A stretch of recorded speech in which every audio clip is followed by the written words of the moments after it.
we're back to a new week. We survived the weekend after experiencing the third collapse in national grid for the week. It's crazy what we are having to go through in Nigeria. I think Nigerians deserve an award for the tenacity we've shown in the face of all of these things thrown at us as a nation, and yet we keep going. I don't know if an award is what we deserve at this point, because it seems to me like we've gotten used to hardship in this country.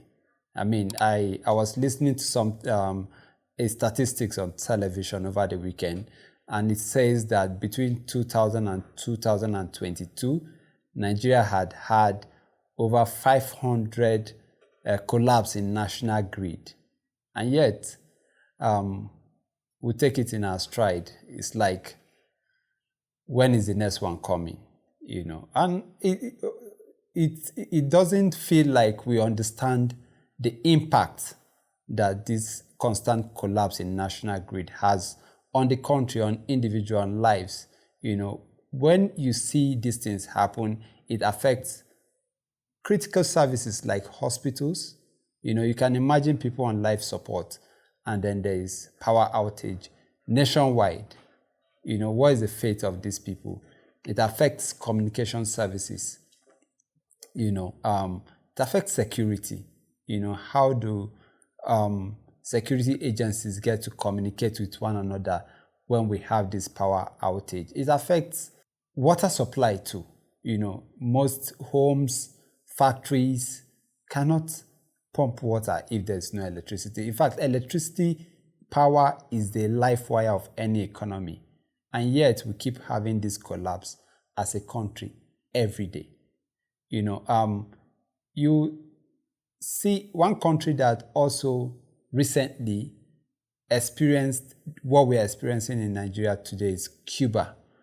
Just listen to this. Tonight, Cuba is a country in crisis. At least 10 million across the communist nation without power for the second time in 24 hours after one of the island's major power plants failed on Friday. The blackout putting angry residents closer to the brink of catastrophe amid repression and already growing shortages of clean water, fuel, and food. Because there is no one who can stand this, says this visibly frustrated resident. Regime officials blaming the problem on aging, crumbling infrastructure, already the source of regular rolling blackouts across the island, and on a shortage of fuel imports. The outrage pouring onto streets with chants of, "We want electricity." The government declaring an emergency shutdown in a last-ditch effort to conserve what little energy was left. This is a fatal blow of the failed policies, the failures of the Cuban regime on the Cuban people. Amalia Dace is a scholar of the Cuban experience at the University of Pennsylvania. Is there any reason to believe that the Cuban government is going to be able to resolve this issue? No, I don't think they're going to be able to resolve the issue. I believe they're going to continue to blame the United States for its problems, as it's done for the last 65 years. Cuba's president has vowed there won't be any rest until the power is back on. Luckily for us in Nigeria, we don't have to, we are not blaming the US, for instance, as the case of Cuba, that is blaming the US, that this woman says the Cuban government is likely to blame the US for sanctions. That, luckily for us, is not the case for Nigeria. NEC, the Nigerian Electricity Regulatory Commission, came out last week to say they are instituting a public hearing, an investigative public hearing, to get to the root cause of this incessant power outage that we're seeing in form of collapse of national grid. But the bottom line is this, that as a country, we need to do better. Nigeria currently generates about between 4,000 to 5,000 megawatts of electricity for 200 million people. And that is a far cry from what we need.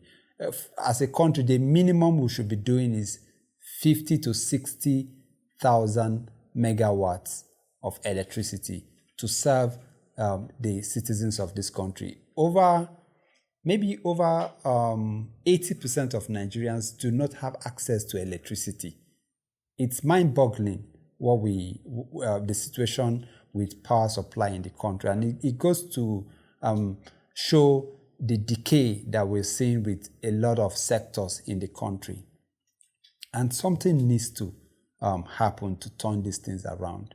We can't have majority of Nigerians in darkness, and the few of us who see this light, we have no guarantee that you see light the very next day. So we need to approach this power issue with the same level of urgency that we've attacked other critical issues like the petrol. In fact, that is another discussion for another day. But Nigerians actually have found a way around this. We now have inverters.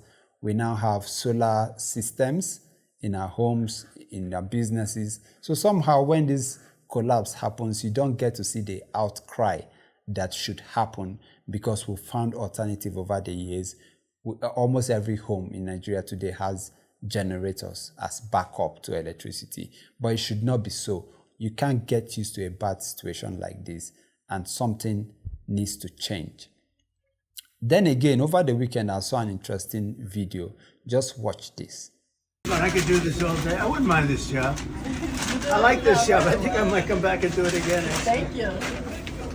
Look at that. Mr. Look at that. Wow. How are you? Thank you, Mr. President. Nice to see you. You made it possible for ordinary people like us to meet you. You're not ordinary. I mean, thank you so much You for are not everything you're ordinary. doing. I can see. We pray for you, and you are the type of person we want to be the president. Thank you very much. Thank you so much. So nice. Thank you very much. Yeah, I took a bullet. That's right. Thank you, Mr. President. When you think about it, I guess that's right. Thank you. Thank you very much. So you see, Nigeria is not the only country where politicians pull up these tricks on citizens.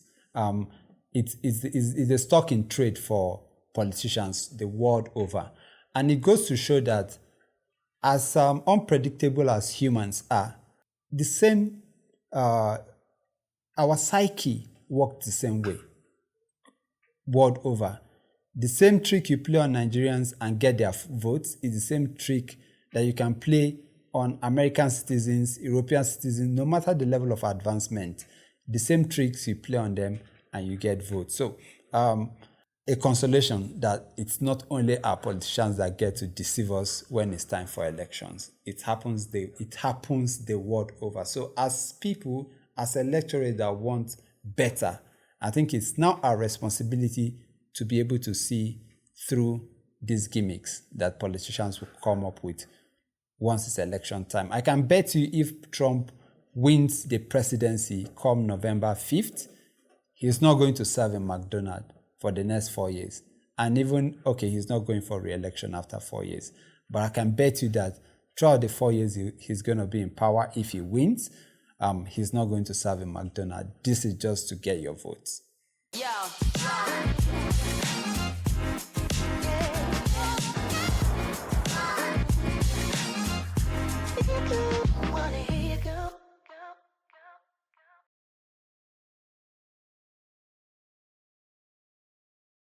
So it's another lovely Monday morning and time to unroll the tapes on this new episode of Market Tape. Shortly, I'll be running you through the earnings reports that we had last week. We had interesting reports from ASML, TSM, Johnson & Johnson, Procter & Gamble, and a couple of banks, Bank of America, Morgan Stanley. We also saw earnings from Intuit Surgical and Abbott Laboratories. I'm going to run us through these reports on this episode of Market Tape. As always, my name is Nathan Casey Nwokoro. If you haven't subscribed yet, I encourage you to go subscribe on all our streaming platforms so you never get to miss any of my shows. And before I proceed, as I do always, nothing said on this show should be construed as an investment advice. Investing comes with some level of risk, and you want to make sure that you are taking into account those risks before you put anything I see on this show to use. This show is essentially for information purpose only and should not be used as an investment advice without the guidance of a competent professional. Many stocks have been trading at record high levels very recently. In fact, since the second half of this year, most markets across the world have seen very high valuations for the stock market. If you look at the US stock market, as of last week Friday, about 237 stocks are currently trading near their all-time highs. Same story is what we're seeing in Nigeria. I don't have the statistics, but a host of Nigerian companies are trading near their 52-week highs, especially in the banking sector and with the blue chip companies in the Nigerian Stock Exchange. Most of these stocks are trading near their all-time highs. In Nigeria particularly, we have a peculiar situation, a situation where you have a stock market that appears to be behaving differently from the broader economy. We have seen the untold hardship that Nigerians have had to endure. But despite the hardship that we're seeing in the country, the stock market is acting differently. So it doesn't appear to me as if the stock market the Nigerian stock market is the barometer, as they say, for measuring the economic health of Nigeria. It does appear as if the Nigerian stock market is giving a different reading, while the broader economy is giving a different reading. So the big question here is, should you be investing in these markets at these record high valuations? The S&P 500, for instance, that reflects the aggregate performance of the US market, is currently trading at almost 5,900 points. That is the highest in the history of the S&P 500. So should you be investing in these markets at these record high levels? So on this show, I'm going to try to give you my thoughts on it. So actually, valuation and whether the market is overvalued or undervalued is one thing that torments a lot of investors. Because if you listen to the notable names, whether you're talking about Benjamin Graham, Warren Buffett, Aswath Damodaran, one thing all of these guys always say to you is that even if you are looking at a very good company, a good investment, you should try not to overpay. You must not overpay. So as a result of this, many of us investors are in the game of trying to find out whether a stock is overvalued or undervalued, whether a market is overvalued or undervalued, just to help us keep to the principle of buying low and selling high. I mean, you hear this a lot when people give investment advice. They tell you to buy low and sell high. Man, I don't even know if that is a strategy, if anybody ever does it in real life, because at some point I've tried to act like a trader. I've tried to keep to these maxims of buying low and selling high. But I can tell you for free that it's very difficult to do. Over the weekend, I was listening to Stanley Druckenmiller. He is the CEO of one of the largest family offices in the US, called Duquesne Family Office. And he was lamenting how he sold his NVIDIA stock at around between $850 and $900 per share. And he was lamenting that after that sale, NVIDIA has gone on to add about $400 to $500 more between when he sold and today. And he was saying it like he made a mistake selling his NVIDIA shares. And this is what happens when you start to feed on short-term sentiments. So ultimately for me, the whole idea around valuation, which is not an exact science, because valuation is just spreadsheet. You have a spreadsheet and you feed the spreadsheet with numbers.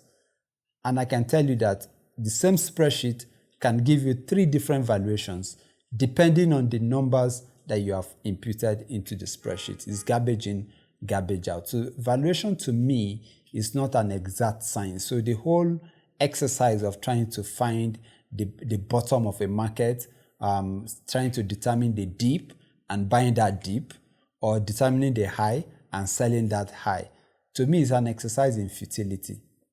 And I mean, especially for a long-term investor, if you're a short-term investor, then it's a different ball game for you. For short-term investing, is a different mindset that comes with short-term investing. People who say they are traders.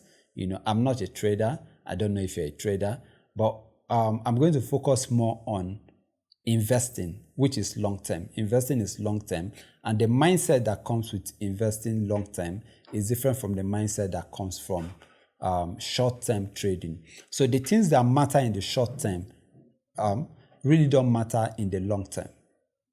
So what are the things that matters in the short-term?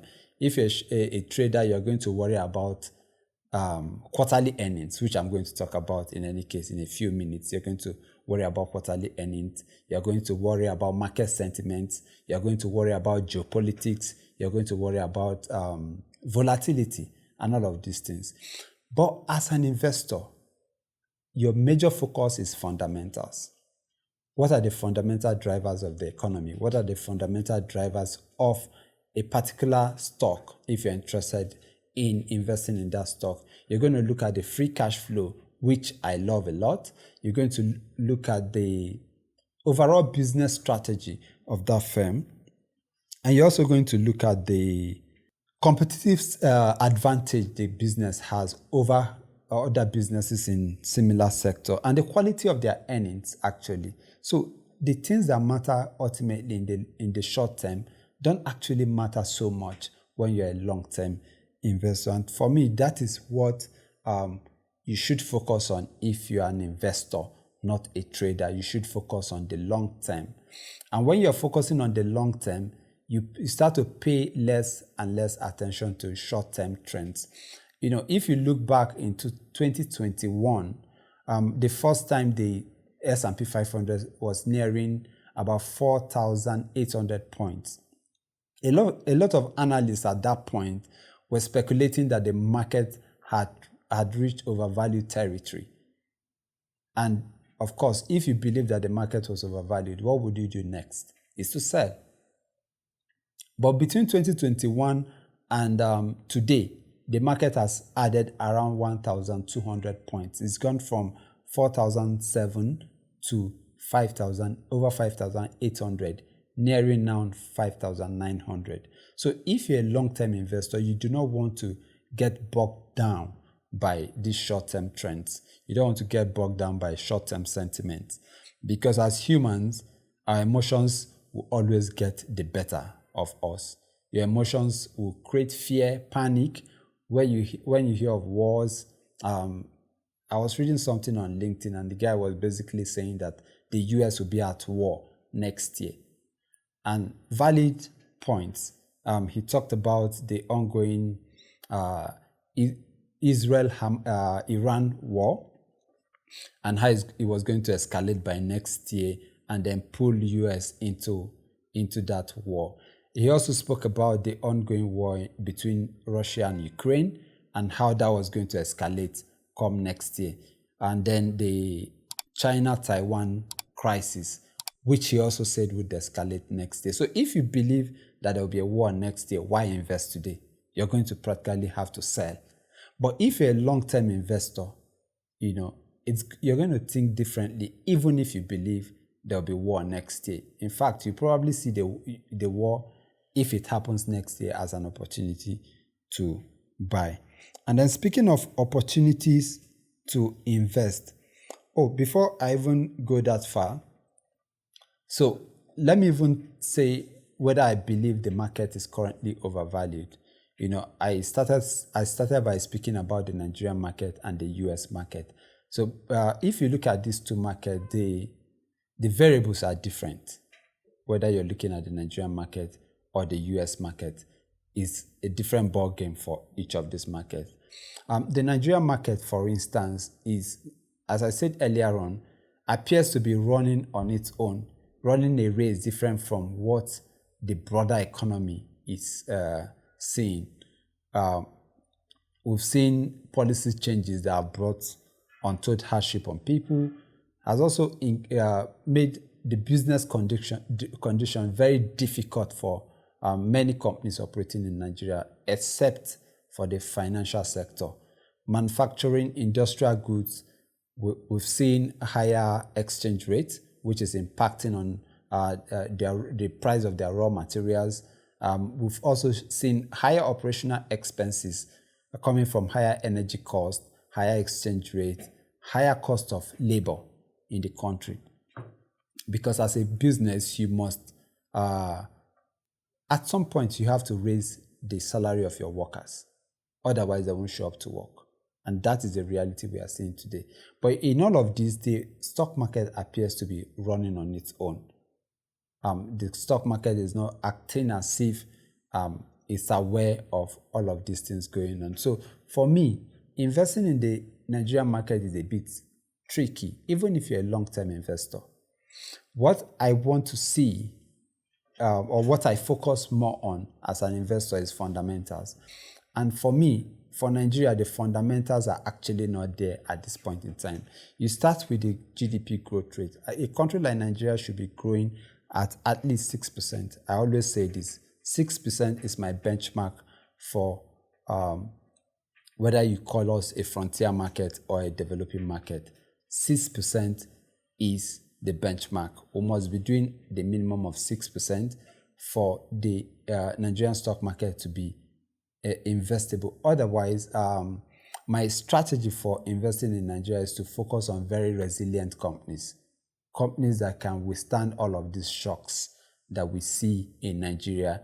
And I think I have about a list of 9 of such companies that, to me, are very resilient and have the capacity, by virtue of their competitive advantage and by the scale of their operations, have the capacity to withstand all the shocks, all the headwinds that will be thrown at them by what is going on with the economy. So you want to be very selective if you're investing in the Nigerian market.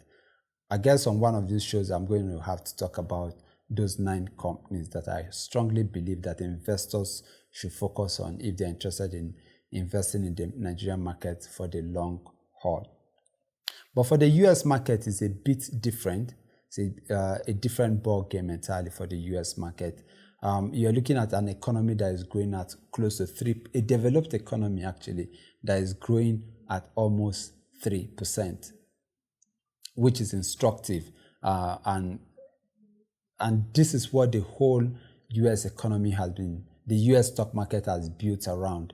The resiliency of the US economy, the resiliency of the consumers, the guys who have the money to spend, to buy, purchase goods and services. And that is what has been really driving the US economy. And these numbers has remained strong, even throughout the whole inflation debacle. Now, no one is talking about a soft landing. The economy has avoided a recession, and we're seeing inflation come down drastically. Currently, it's around 2.4%. And even for the European economy, UK economy, inflation keeps coming down. So today, we're talking about rate cuts, the possibility of having 2 additional rate cuts before the end of 2024, and possibly up to 3 or 4 rate cuts for 2025. And then the other instructive thing is that if you look at all the numbers, the earnings report that we're seeing, we expect earnings report to show growth in revenue, both for 2024 and 2025. So a record number of US companies are declaring positive earnings surprises for this Q4. And a record number of firms are also providing guidance of improved revenue in 2025. And one of the main drivers of this trend is artificial intelligence, AI, which is making companies more efficient, drive down operational expenses, and also at the same time enhancing profitability for the tech sector and particularly the Magnificent Seven stocks. So for the US economy is a different ball game. So if you're looking at the fundamentals today, it remains strong for the US economy. And I think as a long-term investor, the focus should be that you look at the current level of the S&P 500, which is well over 5,800 points, and it may appear expensive, but as a long-term investor, the focus should be on the fact that over a long period of time, since 1929 to date, the U.S. economy on an annual basis has an average return of, I think about between 11 and 12% between 1929 and date. And you expect that trend will continue, especially with the enhanced revenue that we expect to come from artificial intelligence. Now, even if you don't so much believe that the market is fairly valued at this point, one thing you can do as an investor is, even if you overpay at any point in time, you can also do what we call dollar cost averaging. So if the price comes down in future, you can buy more and then bring down your average price. And speaking of dollar cost averaging, on the show last week, I spoke about the guys who provide the picks and shovel for the AI technology. And I spoke about ASML and Taiwan Semiconductors. These two companies posted their earnings report for the third quarter last week. And ASM particularly, their result came out on Tuesday last week. But the funny thing is, the report came out a day earlier than scheduled, which was a glitch on the part of the company. And when that report came out, the whole technology sector went down. Despite the fact that the company beat estimates in revenue, they beat revenue estimate by 4.18% and also beat EPS estimate by 8.64%. But here's a problem with ASML. They announced that they saw less demand or less order for their equipment for Q3 2024 as opposed to expectations. They expected to see order in the range of 5 billion euros, but the orders for the equipment came at 2.6 billion euros. So ASML is a leading manufacturer of equipment for semiconductor fabricators like Taiwan Semiconductor, Samsung, and Intel. These are the three leading customers of ASML. So ASML, on one hand, produces the equipment that these fabricators of chips need to do their fabrication. So, but they saw lower demand for their equipment. The equipment, they call them extreme ultraviolet lithography systems. So they had less demand for the third quarter of 2024. And that kind of sent out a signal that the whole AI, artificial intelligence demand was starting to slow down. But that was not exactly the case, because as the company clarified, AI demand remained strong. But the equipment they produce is also used for other sectors. And that the lower demand they saw came from those other sectors other than artificial intelligence. So, and then when Taiwan Semiconductor published their reports a few days later, it kind of solidified that notion that AI demand remained very strong. So if you look at the report from Taiwan Semiconductor, they surpassed revenue expectation by 1.33%. EPS was surpassed also by 8.7%. EPS came at $12.5 compared to $11.5 estimated. The revenue grew by 39%. But the interesting thing with Taiwan Semiconductor is their income margin.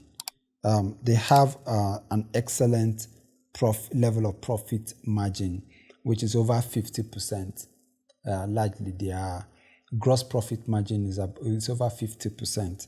And for a manufacturer of hardware manufacturer like Taiwan Semiconductor, that is very impressive. You don't expect a company that operates in a very capital-intensive business like fabrication of chips to post that level of gross margin. The gross margin was actually at 57.8%.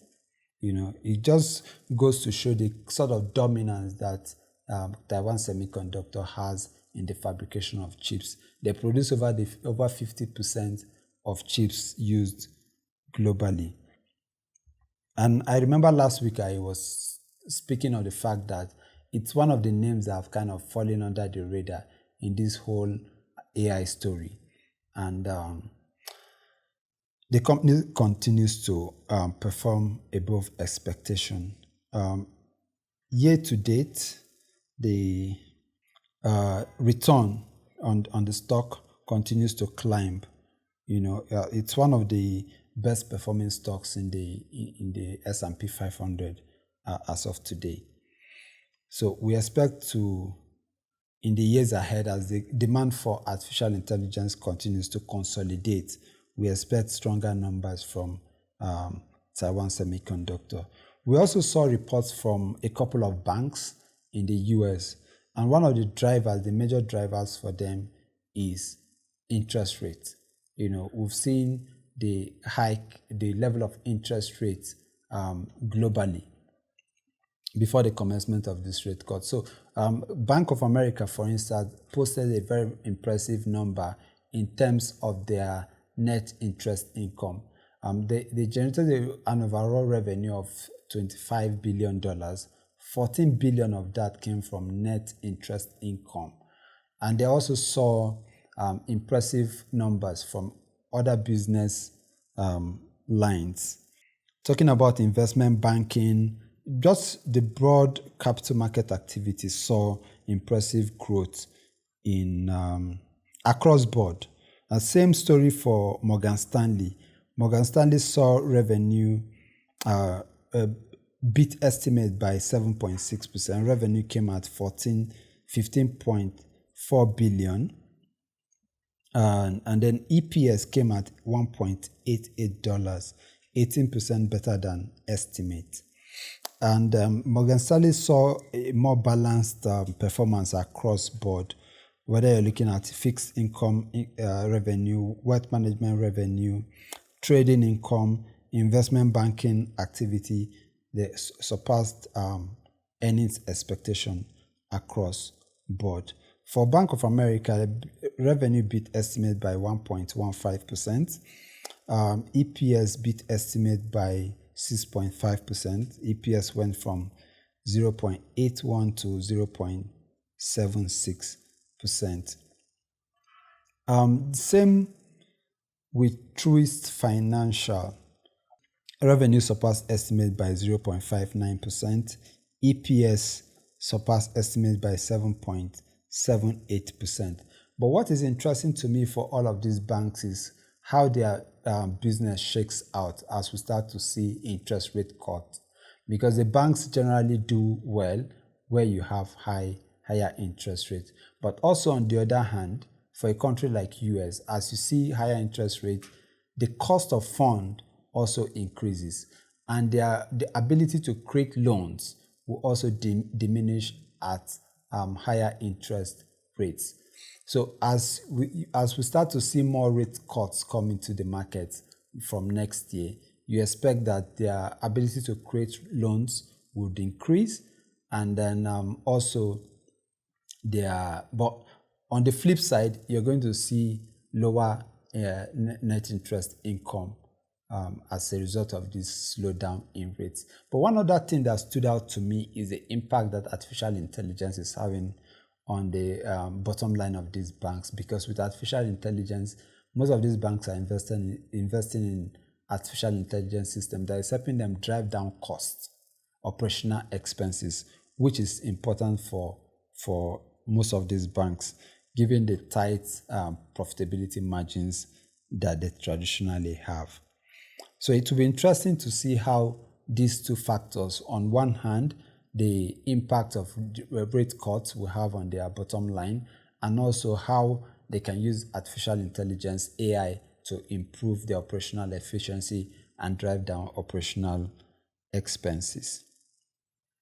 We also saw earnings reports from the healthcare sector. We saw reports from Intuit Surgical, Abbott Laboratories. Just very impressive reports from both of them. Intuit Surgical saw revenue grow to 2.04 billion for Q3 2024, outperforming estimate by 1.49%. Same for earnings per share. Earnings per share went up to 1.84%, outperforming expectations by 12.20%. So these two companies, both Abbott Laboratory and Intuit Surgical, both sell medical devices in the US and in Europe and across Asia also. And they all showed very impressive performance, or very impressive performances for the quarter. Okay, so for Abbott Laboratories, revenue outperformed estimate by 0.76%. EPS also outperformed estimate by 0.83%. Then we also saw reports from Procter & Gamble, not so impressive as the ones we've seen earlier on. Revenue underperformed estimate by 21.74%, but EPS outperformed estimate by 1.58%. EBITDA and EBIT margins came below, EBITDA and EBIT came below, that's earning before interest, tax, depreciation and amortization, and earning before interest and tax came below estimates by 1.21% for EBITDA and 1.19% for earnings before interest and tax. For Johnson & Johnson, the performance was far better than Procter & Gamble. Revenue outperformed estimate by 1.22%. EPS also outperformed estimate by 9.50%, and EBIT outperformed estimate by 6.57%. So most of these reports speaks to the health of the U.S. economy, how healthy the economy is, the spending power of consumers, and of course the operational efficiency that we are starting to see bear fruits for a lot of these companies. So circling back to Nigeria, last week the federal government shared 1.298 trillion to the three tiers of government: the local government, state government, and the federal government. And this came from the revenue generated in the month of September and got shared to, as usual, to the three tiers of government last week. And that should increase system liquidity because leading up to last week, liquidity had been an issue, particularly in the fixed income market. You didn't have so much funds in the treasury bill and bond market.